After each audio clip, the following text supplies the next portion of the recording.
নবী দোজা সাল্লাল্লাহু আলাইহি ওয়াসাল্লাম বললেন, শোনো, যে জান্নাতের মধ্যে মুসলমান যাবে, যে জান্নাত তোমাদের হবে বাসস্থান, শুনে নাও, জান্নাত মরবার আগে দেখা তো দূরের কথা, কোন মানুষ ও যতই বড় দার্শনিক হোক না কেন, যত বড় সাহিত্যিক হোক না কেন, ও যত বড় কবি হোক না কেন, জান্নাত তো দূরের কথা, জান্নাতের আকৃতিটা পর্যন্ত ওর মাথার মধ্যে আসবে না। বলুন সুবহানাল্লাহ। জান্নাতের আকৃতিটা মাথার মধ্যে আসবে না। আল্লাহ তাবারক ওয়া তাআলা কোরআনে মাজিদের মধ্যে মুমিনকে, মুসলমানকে কিছু দোয়া শিখিয়েছেন, তার মধ্যে একটা হচ্ছে রব্বানা আতিনা ফিদ দুনিয়া হাসানা ওয়া ফিল আখিরাতি হাসানা ওয়া কিনা আযাবান্নার। এর সিম্পলি মানে হচ্ছে যে এ আমাদের রব, তুমি আমাদেরকে আতা করো, দান করে দাও। দান কি করবে? আল্লাহ যদি দান করে তাহলে তো কষ্ট দান করবে না, নাকি? আল্লাহ যদি দান করে আপনার কি দান করবে? ভালো দান করবে। দুনিয়াতে সুখ, সমৃদ্ধি, আনন্দ, উল্লাস, খুশি, ভাইচারগি, ব্রাদারহুড, এই বিষয়গুলো তো আল্লাহ তাবারক ওয়া তাআলা দান করবে।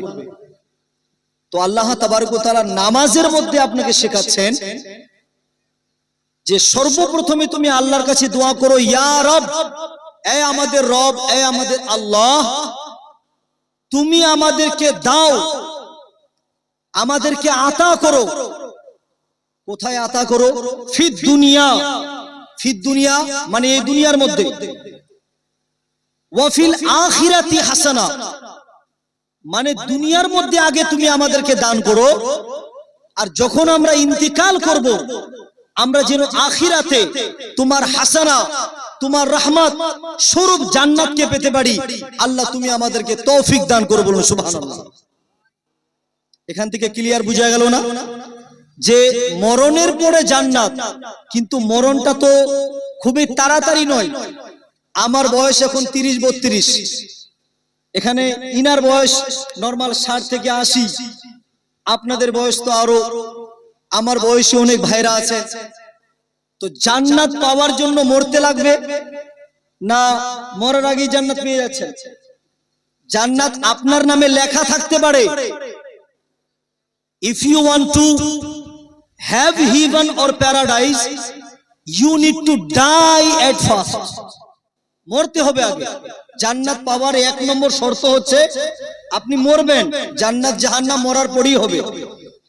তো এই যে 0 থেকে শুরু করে আমাদের 60 কিংবা 80 বছরের জীবন, এই 60 থেকে 80 বছরের জীবনে আমরা এমন কি করব কিংবা আমাদের এমন কি করতে হবে না যে জিনিসগুলো আমাদের অ্যাকচুয়াল লাইফে, আমাদের নিট ক্লিন লাইফে আমাদের দরকার পড়বে। হয়তো আপনারা বুঝতে পারছেন না। আমি আরেকবার বলছি, ধ্যান দেবেন। খুবই দামি বক্তাকে শুনলেন, একটু 10 মিনিট খালি ধ্যান দেন। আমি মায়েদেরকে বলছি, মরবেন আজ থেকে ধরুন 60 বছর পরে। এখন তো আপনি বেঁচে আছেন, কিন্তু আপনি যে বেঁচে আছেন, আপনার এই রিয়েল লাইফ, আপনার অ্যালাইভ লাইফ, আপনার বেঁচে থাকা জীবন, এই বেঁচে থাকা জীবনের মধ্যে যেই জান্নাতটা পাওয়ার কথা আল্লাহ তাআলা দুয়ার মধ্যে বলেছেন, ওই জান্নাতটা কি মরার আগে আমরা পেয়েছি? এটা আমার প্রশ্ন। পেয়েছি? জান্নাত পাওয়া মানে ধরুন জান্নাতের মধ্যে কি কি হয় একটু আমরা শুনি, ঠিক না? জান্নাতের মধ্যে কি কি হতে পারে আমি ছোট্ট ছোট্ট করে বলছি, টাইম নিব না বেশি করে। আল্লাহ তাবারক ওয়া তাআলা রাসূল বলেছেন, জান্নাত একটা এমন বিষয়, মা খাতারা আলা কালবি ইনসানিন, জান্নাতের যে ফিলিং, জান্নাতের যে রিয়ালাইজ, জান্নাতকে ফিল করার যে ক্যাপাসিটি, জান্নাত তো দেখা দূরের কথা, জান্নাতকে ধারণা করার যে সফটওয়্যারটা, আমি যে জান্নাতকে ধারণা করতে পারবো। আরে বন্ধু, ক্যামেরা করার জন্য তো একটা মোবাইল লাগবে নাকি? একটা মোবাইল লাগবে, কিন্তু সব মোবাইলে কি ক্যামেরা হবে নাকি? আপনার সামনে যদি একটা 5252 একটা মডেল দিয়ে দেওয়া হয় নোকিয়ার, কিংবা 2652, ক্যামেরা হবে না? ক্যামেরা করার জন্য এই যে আমরা লাইভ করছি প্রোগ্রাম, এই লাইভ প্রোগ্রাম করার জন্য আমাদের দরকার কি আছে? যেন মাল্টিমিডিয়া হয়, তারপরে অ্যান্ড্রয়েড হাইফাই ভার্সন হয়, তারপরে ক্যামেরার ফ্যাসিলিটি হয়, সবকিছু থাকবে, তারপরে একটা মোবাইল কাজ করবে। নরমাল মোবাইল হলেই কোনো জিনিসের কাজ করবে না, নাকি? তো আমি আপনাদেরকে বলতে যাচ্ছি জান্নাতের যে বিষয়গুলো আছে, তো জান্নাতের বিষয়গুলো তো আমরা দেখতে পারছি না। জান্নাত কি আমরা কেউ দেখেছি নাকি? আমরা কেউ দেখিনি। আনসিন জান্নাত। তো আনসিন জান্নাতকে আমরা সিন করে নি, জাহান্নামকে দেখেনি। তো নবী দোজা সাল্লাল্লাহু আলাইহি ওয়াসাল্লামকে প্রশ্ন করা হচ্ছে, ইয়া রাসূলুল্লাহ, ইয়া হাবিবাল্লাহ, যে জান্নাতকে পাওয়ার আশাতে, যে জান্নাতকে পাওয়ার প্রত্যাশায়, যে জান্নাতকে পাওয়ার উল্লাস ও ইচ্ছাতে মানুষ দিন রাত অপেক্ষাকৃত, ইয়া রাসূলুল্লাহ, ইয়া হাবিবাল্লাহ, ওই জান্নাতের সৌন্দর্য কি, ওই জান্নাতের উপমা কি, ওই জান্নাতের উদাহরণ কি? নবী দোজা সাল্লাল্লাহু আলাইহি ওয়াসাল্লাম বললেন, শোনো, যে জান্নাতের মধ্যে মুসলমান যাবে, যে জান্নাত তোমাদের হবে বাসস্থান, শুনে নাও, জান্নাত মরবার আগে দেখা তো দূরের কথা, কোন মানুষ ও যতই বড় দার্শনিক হোক না কেন, যত বড় সাহিত্যিক হোক না কেন, ও যত বড় কবি হোক না কেন, জান্নাত তো দূরের কথা, জান্নাতের আকৃতিটা পর্যন্ত ওর মাথার মধ্যে আসবে না। বলুন সুবহানাল্লাহ। জান্নাতের আকৃতিটা মাথার মধ্যে আসবে না, এত সুন্দর জান্নাত।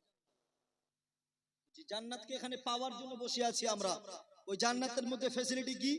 আমি যদি আপেল খেতে চাই, তো আপেল খাওয়ার জন্য গাছে চাপতে হবে না, গাছ হিলাতে হবে না, কি করতে হবে? শুধু খালি মনের মধ্যে ফিলিং আনতে হবে যে আল্লাহ আপেল খাওয়ার ইচ্ছে করছে, হ্যাঁ, আর আপনার সামনে কি আপেল হাজির হয়ে যাবে। সুবহানাল্লাহ। কথাগুলো বুঝতে পারছেন না? জান্নাতের মধ্যে সব আসান হয়ে যাবে। আমরা মনে করব সুন্দর সুন্দর ইলিশ মাছ, ধনে পাতা, রকম রকমের সুস্বাদু রূপে আমি খেতে চাই। আল্লাহ তাআলা কি বলবেন ফেরেশতাকে, এর জন্য তৈরি করো? না, একদম না। আপনি চাইবেন, আপনার সামনে উপস্থিত হয়ে যাবে। একটা আর ছোট্ট উদাহরণ নিয়ে নেন। বুখারী শরীফের শেষের হাদিসের মধ্যে, কিতাবুল ঈমান, আল্লাহ তাবারক ওয়া তাআলা রাসূল যেখানে তাওহীদ এবং আয়াতগুলোর তাফসীর করছেন হাদিসের মাধ্যম দিয়ে, এবং ইমামে বুখারী ওই হাদিসগুলোকে কোট করেছেন। শেষের হাদিসের দিকে নবী দোজা সাল্লাল্লাহু আলাইহি ওয়াসাল্লাম ইরশাদ করেছেন, একজন মুসলমান বলবে, ইয়া রাব্বুল আলামিন, আমি তো জান্নাতের মধ্যে সব করলাম, কিন্তু হুজুর, ইয়া রাব্বুল আলামিন, আমি জান্নাতের মধ্যে সবারই মজা নিয়েছি, আমি হুর পেয়েছি, খাবার পেয়েছি, কিন্তু ইয়া রাব্বুল আলামিন, জান্নাতের মধ্যে আমি একটা জিনিস চাই। আল্লাহ বলবেন কি? বলবে, ইয়া রাব্বুল আলামিন, জান্নাতের মধ্যে আমি খেতিবাড়ি করতে চাই। এই যে ধান লাগাচ্ছি, মাকাই লাগাচ্ছি, পাট লাগাচ্ছি, আরো অন্যান্য জিনিস লাগাচ্ছি। আল্লাহ তাবারক ওয়া তাআলা কে বলবেন, আমি জান্নাতের মধ্যে কি লাগাতে চাই? আমি ফসল উৎপন্ন করতে চাই, আমি জমি গৃহস্থী করতে চাই। আল্লাহ তাবারক ওয়া তাআলা কে বলবেন। আচ্ছা, আল্লাহ কি ওর কথাটাকে শুনবে কি শুনবে না? শুনবে কি শুনবে না? হাদিস পাকের মধ্যে বলা হয়েছে, আল্লাহ তাবারক ওয়া তাআলার ওর কথা কেউ শুনবে, কিন্তু ওর যখন কথাকে শুনবে, তাহলে কি 2000 ফেরেশতাকে বলবে, এই আমার ফেরেশতা যাও, ওই যে 200 বিঘা জমি আছে, 200 বিঘা জমিতে ভালো করে চাষবাস করো, দানা গাড়ো, দানা পুঁতে দাও, আর তারপরে জমিনের মধ্যে ফলন হবে, আর তারপরে তোমরা কেটে এই লোকটার বাড়িতে পৌঁছে দাও? এভাবে বলবে নাকি? না, হুকুম হবে, ইচ্ছে করবে, সাথে সাথে জমিন নিজে নিজেতেই, যেইভাবে কল্পনার মধ্যে আমাদের আসে, যেইভাবে আমরা কল্পনা করি যে আমার একটা বাড়ি, 10 লাখ টাকা দিয়ে একটা বাড়ি বানালাম, আমাদের মাইন্ডের মধ্যে ম্যাপিং চলে আসছে। আপনি ইচ্ছা করবেন, প্রত্যেকটা জিনিস জান্নাতের মধ্যে হবে। বলুন সুবহানাল্লাহ। প্রত্যেকটা জিনিস জান্নাতের মধ্যে হবে। এবার বলুন, জান্নাতের মধ্যে দুঃখ হবে? জান্নাতের মধ্যে দুঃখ হবে? দুঃখ হবে না, মরণ হবে, মরণ হবে না। আপনাকে কেউ গালিগালা করবে, কেউ গালিগালা করবে না। জান্নাতের মধ্যে আপনার ছেলে আপনাকে অপমান করবে, অপমান করবে না। জান্নাতের মধ্যে আপনার স্ত্রীগণ আপনার বেয়াদবি করবে, বেয়াদবি করবে না। জান্নাতের মধ্যে আপনাকে অসম্মান করবে, অসম্মান করবে না। এর মানে সুখে সুখ, জান্নাতের মধ্যে সুখে সুখ, উল্লাসে উল্লাস। যদি জান্নাতের মধ্যে এত আনন্দ হয়, আমরা আল্লাহকে জিজ্ঞেস করব, ইয়া রাব্বুল আলামিন, জান্নাত তো মরবার পরে, জান্নাত তো ইন্তেকালের পরে তুমি যে দুয়ার মধ্যে শেখালে, রব্বানা আতিনা ফিদ দুনিয়া হাসানা ওয়া ফিল আখিরাতি হাসানা ওয়া কিনা আযাবান নার, তো ওই দোয়াটার মানে কি? যে আল্লাহ, মরবার পরে তো আমরা জান্নাতবাসী হব আমলের ভিত্তিতে, কিন্তু মরবার আগে যেই সুখ, যেই হাসানা, যেই নেকি, যেই ভালাই, যেই শান্তির কথা তুমি বলছো, ওই শান্তিকে যদি, জান্নাতি শান্তি, জান্নাতি সুখকে যদি কেউ পৃথিবীর মধ্যে উপার্জন করতে চায়, তাহলে এমন কি আমল করবে আল্লাহ? আমরা তোমাকে প্রশ্ন করছি। এইভাবে যদি আমরা প্রশ্ন করি, আল্লাহ কি আমাদের উত্তর দিয়েছে? এটা প্রশ্ন আসছে না? আল্লাহ তো আমাদের দুয়ার মধ্যে শিখাচ্ছে যে মরণের পরে তুমি হাসানা চাও, মরণের আগে দুনিয়ার মধ্যে তুমি হাসানা চাও। তো দুনিয়ার মধ্যে হাসানাটা কি? এই বিষয় নিয়ে আজকে আমরা এখানে আলোচনা করব। আমি মায়েদের খাস করে বলছি, কারণ দেখতে পাচ্ছি আমাদের ভাইদের স্টেজে খুবই মানুষ কম। যে আলোচনাগুলো আমরা করব আজকে ইনশাআল্লাহ, বেশিরভাগ ইন্ডিকেট করে আমি আপনাদেরকেই বলছি, মায়েরা ধ্যান দিয়ে একটু কথাগুলো শুনবেন। এখানে আল্লাহ তাবারক ওয়া তাআলার যে বাণীগুলো আছে, আমি যদি কোরআন পাকের মাঝখান থেকে আলোচনা করি হয়তো আমাদের বুঝতে অসুবিধা হবে, কিন্তু আমি যদি কোরআনে মাজিদের স্টার্টিং থেকে আলোচনা করি, যেখান থেকে আলোচনা করলে আমরা বুঝতে পারবো, আমি যদি কোট করি আপনার ব্রেনের মধ্যে ঢুকবে, তাহলে ওই আলোচনা সবথেকে ভালো হবে এবং সবথেকে অথেন্টিক হবে, এবং আমরা বুঝতে পারবো যে আল্লাহ তাবারক ওয়া তাআলা এমন কি বিষয় আছে যে বিষয়গুলো আমাদেরকে করতে বলেছেন, যে বিষয়গুলো করলে, যে কাজগুলো করলে আমরা এই পৃথিবীর মধ্যে ওই জান্নাতের মজা, জান্নাতের সুখ মরবার আগে এই পৃথিবীর মধ্যে আমরা পেতে পারবো। বলুন সুবহানাল্লাহ, আমরা পেতে পারবো। তো মুআজ্জাজ সামাইন ইকরাম, আমি আপনাদেরকে শুধু জানার জন্য বলছি, এখানে সূরা ফাতিহা আল হামদু থেকে শুরু করে ওয়ালাদ-দাল্লিন পর্যন্ত, এবং সূরা আল বাকারা আলিফ লাম থেকে শুরু করে মুফলিহুন পর্যন্ত কে পড়তে পারবেন? একটু হাত উঠান। কেউ না? নিচনে কেউ পারবেন না? আলিফ লাম থেকে শুরু করে মুফলিহুন অবধি কেউ না? আচ্ছা, মায়েদের মধ্যে আলিফ লাম থেকে শুরু করে মুফলিহুন অবধি, সুবহানাল্লাহ। আচ্ছা, আমরা কি বলছি না না আসলে আমরা পড়তে পারি না? আপনারাও পারেন না? আপনারা পারেন কি পারেন না? আচ্ছা, নিচনে যারা বসে আছেন আপনারা কেউ পারেন না? পারেন? আচ্ছা, আমি পড়ছি, আমার পড়ে কি হবে একটু একটু আওয়াজ দিয়ে পড়বেন ইনশাআল্লাহ, ঠিক আছে? আমি পড়ছি আলিফ লাম মিম। তাহলে হাত উঠালেন না কেন? ইউপি থেকে আসতে হবে না বিহার থেকে? বক্তব্যের মানে হচ্ছে, আমি যে কথাগুলো, 1000 মানুষের দরকার নেই, 10 জন যদি স্টেজের মধ্যে থাকে আর যদি জীবিত থাকে, আলোচনা করা যায়, হিদায়াতের কথা বলা যায়, ঠিক আছে? আমি বুঝতে পারছি এই ধরনের স্টেজের মধ্যে বক্তব্য দেওয়া কথা অনেক কঠিন হয়, কিন্তু আমি বলছি কেন? যেন একটা বার্তা আপনার আমার মাধ্যম দিয়ে আল্লাহ তাবারক ওয়া তাআলা কোনো একটা মুসলমানের কানের মধ্যে পৌঁছে দেয়, যেন ওটা ইসলামিক এমন কিছু আলোড়ন সৃষ্টি করে, যেন এলাকার মধ্যে একটা নূর তৈরি হয় ইনশাআল্লাহ। তো আল্লাহ তাবারক ওয়া তাআলা কোরআনে মাজিদের মধ্যে সূরা আল বাকারাতে ইরশাদ করছেন, যেই বিষয়টা নিয়ে সমস্ত পৃথিবীর মধ্যে এক ধরনের খেলা চলছে, যেটা মুসলমানের জান, যেটা মুসলমানের ঈমান, যেটা মুসলমানের সম্পদ, যেটা মুসলমানকে বাঁচাবার একটাই জরিয়া, তার নাম কি? তার নাম কি? কি বলবেন?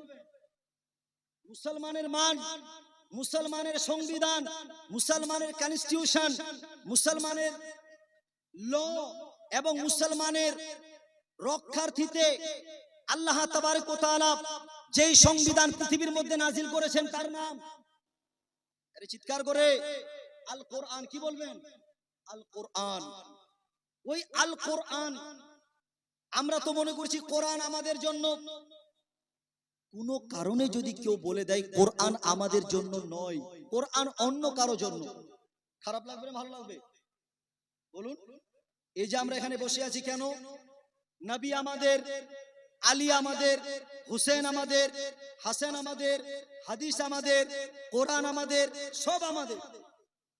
কোন কারণে যদি আমরা জানতে পারি যে বিষয়গুলো আমাদের, এটা আমাদের না, তাহলে আমাদেরকে খারাপ লাগা উচিত না ভালো লাগা উচিত? ভালো লাগবে যে কোরআন আমাদের নেই। কোরআন যদি একদম খারাপ লাগবে, আব্বাজান বললেন আসলেই খারাপ লাগবে। কারণ কোরআন একটা এমন বিষয়, এই কোরআন নিয়ে মুসলমানের সম্মান বেড়েছে। এই কোরআন যারাই পড়েছে, ওই দেশ, যেই দেশ কিছুদিন আগে মেষ চড়াতো, উট চড়াতো, মেঢা চড়াতো, ওই দেশ কোরআন পড়ে এমন উন্নত হয়েছে, এমন কামিয়াব হয়েছে, সমস্ত দুনিয়া সৌদি আরবের থেকে ঝুঁকে আছে, দুবাইয়ের দিকে ঝুঁকে আছে। যেই দেশে কোরআনের পড়ে আমল করা হয়, কোরআনকে পড়া হয়, কোরআনকে বোঝা হয়, ওই দেশ দেখুন ওরা মানুষের সামনে হাত পাতে না। একটা মসজিদ তৈরি করবার জন্য, একটা মাদ্রাসা তৈরি করবার জন্য, কিংবা একটা প্রতিষ্ঠান চালাবার জন্য ওরা মানুষের সামনে চাঁদা করে না। এরা এমন কিছু সিস্টেম করেছে, এমন কিছু লকে ফলো করে যে ওরা কিচ্ছু করছে না, কিন্তু দীপ্তি ওদের মাদ্রাসা মসজিদ ভালো করে চলছে। বলুন আলহামদুলিল্লাহ। সিস্টেমটা কি? সিস্টেম কি? এরা কোরআন মাজিদকে ভালো করে পড়েছে এবং বুঝেছে। এবার আমরা আসি, আমরা কি করেছি? কোরআন মাজিদের মধ্যে বলছে এই কোরআন কার জন্য? কোরআন নিজে বলছে ফিহি হুদাল লিল মুত্তাকিন। এর আগে আমি পড়তে বলবো আপনাদেরকে, যারা এখন বললেন তারপরে কি আছে? ফিহি হুদাল লিল মুত্তাকিন, তারপরে কি? আল্লাযীনা ইউমিনুনা বিল গায়বি।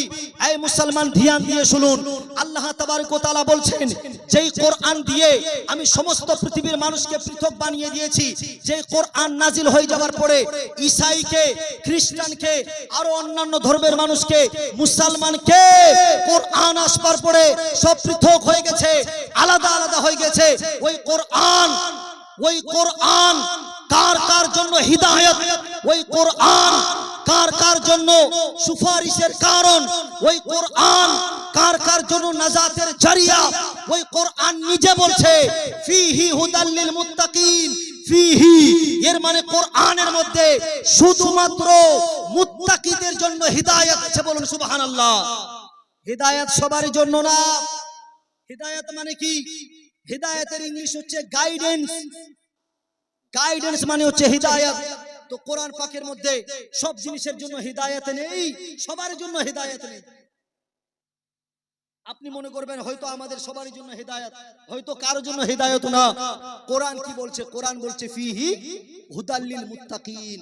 কোরআনের মধ্যে মুত্তাকিদের জন্য হিদায়াত আছে। এবার আমাদেরকে দেখতে হবে এই মুত্তাকিটা কে? ফিহি হুদাল লিল মুত্তাকিন এর মানে এর মধ্যে মুত্তাকিদের জন্য হিদায়াত আছে। এবার আমাদের দেখা উচিত আমরা কি এখানে যারা বসে আছি, মায়েদের মধ্যে, আমাদের মধ্যে যারা স্টেজের মধ্যে বসে আছি, আমাদের মধ্যে কেউ কি ওই মুত্তাকিদের মধ্যে পড়ি কি পড়ি না? এই মুত্তাকির মানে কি? আল্লাহ তাবারক ওয়া তাআলা স্বয়ং বলছেন মুত্তাকির মানে হচ্ছে আল্লাযীনা ইউমিনুনা বিল গায়বি। মুত্তাকি তাদেরকে বলা হয় যারা আল্লাহ তাবারক ওয়া তাআলাকে না দেখে ঈমান এনেছে এবং ওয়া মিম্মা রাযাকনাহুম ইউনফিকুন, এবং যা কিছু ওদেরকে আমি খাবার দিয়েছি, খাদ্য দিয়েছি, টাকা পয়সা দিয়েছি, ওদেরকে আমি সমৃদ্ধি দিয়েছি, ওদেরকে আমি হেলথ ওয়েল দিয়েছি, তার মধ্যে থেকে কিছু আল্লাহ তাবারক ওয়া তাআলার রাস্তায় যারা খরচা করবে ওরাই হবে প্রকৃতিক মুত্তাকি। বলুন সুবহানাল্লাহ। এরাই হবে মুত্তাকি। তো মুত্তাকি এখানে দুটো জিনিসকে বলা হচ্ছে, একটা কি আল্লাযীনা ইউমিনুনা বিল গায়বি, যারা আল্লাহকে না দেখে ঈমান এনেছে। বুঝতে পারলেন না? এখানে আমরা কি আছি যারা আল্লাহকে দেখে ঈমান এনেছি? কেউ হানা বলছেন না কেন? কেউ না দেখে ঈমান এনেছেন? এর মানে সবাই আল্লাহকে দেখেছি তারপরে ঈমান এনেছি? এর মানে আমরা সবাই না দেখে ঈমান এনেছি। কিন্তু এখানে একটা পয়েন্ট আছে, যদি আমরা সবাই আল্লাহ তাআলাকে না দেখে ঈমান এনেছি তাহলে তো সবাই মুত্তাকি হয়ে গেলাম। তো এখানে কি আল্লাহ তাআলা বলতে যাচ্ছেন? সূরা আল বাকারার প্রথম 2-3 আয়াতের মধ্যে অবশ্যই এটা হয়তো এমন কোন জিনিস যেটা আল্লাহ আমাদেরকে বুঝাতে চাচ্ছেন, কিন্তু আমরা কি না বুঝবার কারণে কিংবা অলসের কারণে, কোরআন না পড়বার কারণে আমরা একটা ট্রুথ, আমরা একটা সত্য, আমরা একটা রেয়ার ইনফরমেশন বুঝিও না বুঝার ভাঁজ করে এই পৃথিবীর মধ্যে রকম রকমের গুনাহ করে আছি। এটাকে বুঝতে হবে। আল্লাহ তাআলা বলেন না দেখে ঈমান আনা, না দেখে যেটা আমরা দেখিনি এবং ঈমান এনেছি। ঈমান কার কার পরে আনলে মুসলমান হয়, মুমিন হয়? হয়তো আমরা সবাই জানি যখন বিয়ে করতে যাই 5টা কলমা পড়াই আর 2টা কলমা এক্সট্রা ভাবে পড়াই, পড়াই না? 5টা কলমা পড়াই আর লাস্টে 2টা, একটা ঈমানে মুফাসসাল আর একটা ঈমানে মুজাম্মিল মানে মুজমাল। ঈমানে মুজমাল, ঈমানে মুজমাল কি আমানতু বিল্লাহি ওয়া মালাইকাতিহি ওয়া কুতুবিহি ওয়া রাসূলিহি ওয়াল ইয়াউমিল আখিরি ওয়াল কদরি খাইরিহি ওয়া শাররিহি মিনাল্লাহি তাআলা ওয়াল বা'সি বাদাল মাউত। এটা হচ্ছে ঈমান। এই বিষয়গুলোর উপরে না দেখে ঈমান আনতে হবে। আমরা আল্লাহকে দেখেনি, আল্লাহর পরে ঈমান আনতে হবে। আমরা ফেরেশতাকে দেখেনি, ফেরেশতার পরে ঈমান আনতে হবে। আমরা অন্যান্য নবীদেরকে দেখেনি, ঈমান আনতে হবে। জান্নাতকে দেখেননি, ঈমান আনতে হবে। কিয়ামতের দিনে ঈমান আনতে হবে। তাকদীর, ভাগ্যর পরে ঈমান আনতে হবে। এর মানে যেই জিনিসগুলো আপনি আদৌ দেখেননি ওই জিনিসগুলোর উপরে ঈমান আনতে হবে। আর যারা ঈমান আনবে ওরাই হবে পাক্কা মুত্তাকি। বলুন সুবহানাল্লাহ। তবে এখনো ক্লিয়ার হয়নি, এখনো ক্লিয়ার হয়নি। আমি বললাম আল্লাহ আমানতু বিকা, I accept you, I accept you, I trust on you, I accept your religion, I accept your everything according to you. তোমার তরফ থেকে যা কিছু এসে সবটাকে আমি কবুল করে নিয়েছি। আপনি বললেন, আর এটা কি ঈমান বলা হয়? আমার একটা প্রশ্ন হবে, আমি যে আল্লাহকে দেখিনি আমার মনের মধ্যে কি আছে যে আমি আল্লাহকে দেখছি না, আল্লাহ কি আমাকে দেখছে না? কি মনে হচ্ছে? আল্লাহ আমাকে দেখছে কি দেখছে না? আল্লাহ আমাকে দেখছে। হাই মুসলমান, আমাকে তাহলে একটা কথা বলুন, আল্লাহ যদি আমাকে দেখছে, আমি মার্কেটে গেলাম, মার্কেটে যাওয়ার পরে একটা মানুষকে 1000 মানুষের সামনে একটা চড় মারলাম, আল্লাহ আমাকে দেখতে পেল কি পেল না? দেখতে পেল। আচ্ছা মানুষগুলো দেখতে পেল, মানুষগুলো দেখতে পেল। 1000 মানুষের সামনে যদি কাউকে চড় মারলাম, কাউকে অপমান করলাম, আচ্ছা কোনো মানুষের কোনো জিনিস জবরদস্তি কেড়ে নিলাম, তাহলে তো সবাই দেখতে পাচ্ছে। আচ্ছা আরেকটা জিনিস বলুন, আমি রাত্রি বেলায় মদ খেয়ে আসলাম, গাঁজা খেয়ে আসলাম, সাট্টা খেলে আসলাম, আর বাড়ির ভিতরে গেলাম, আমার ওয়াইফ আমাকে বারণ করলো, এত রাত্রিতে তুমি আসলে কেন? আর আমি আমার ওয়াইফের কথা শুনে রাগ সহ্য না করতে পেরে দরজা বন্ধ করে আমি আমার ওয়াইফকে মারলাম। গ্রামের লোক দেখতে পেল, গ্রামের লোক দেখতে পেল, হাজার হাজার মানুষ দেখতে পেল, কেউ দেখতে পেয়েছে? আচ্ছা আমি যে আমার ওয়াইফকে মারলাম কে দেখতে পেয়েছে? কে দেখতে পেয়েছে? আচ্ছা যখন আপনি মারছিলেন আপনার ব্রেনের মধ্যে ধ্যান দেবেন, আপনি যখন, সবাই মারি না, সবাই মারছে, হয়তো আপনি মারছেন কিংবা আপনার ছেলে মারছে কিংবা আপনার ভাই মারছে, ওটাকে খালি বাদ দেন। অনেক সময় আছে ওয়াইফ বাইরে কিছু কথা বলবে না, স্ত্রী বাইরে কারোর সামনে স্বামীকে অপমান করবে না, তবে অপমানটাও সম্মানের সহিত করবে। কেমন করে? ঘরের ভিতরে ঢুকিয়ে। যখন রাত্রি হবে, রাত্রি নিঝুম, রাত 12টা 1টা, ওই সময় কেউ জেগে নেই, স্বামীর সঙ্গে সারা রাত ঝগড়া করছে।